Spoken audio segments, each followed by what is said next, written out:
Polavaram authority అన్నటువంటిది వాస్తవంగా పోలవరం ఎక్కడ? మన రాజమండ్రి దగ్గర కడుతున్నాం. కానీ దాని కార్యాలయం హైదరాబాద్‌లో ఉంటది. ఇదొక పెద్ద ఆట.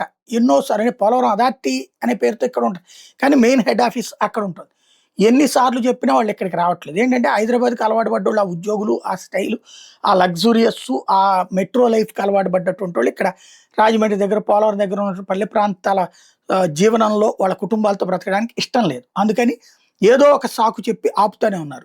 జగన్ ఎన్నో సార్లు అంటే చంద్రబాబు క్రిందసారి అధికారంలోకి వచ్చినప్పటి నుంచి ట్రై చేస్తూనే ఉన్నారు. వాళ్ళు ఏదో ఒక కొర్రి పెట్టి అడ్డుపడతానే ఉన్నారు. జగన్ వచ్చిన 5 ఏళ్లలో అనేక సార్లు ప్రయత్నించి చివరికి జగన్ వైజాగ్‌లోనన్నా ఇద్దాం అనుకున్నాడు.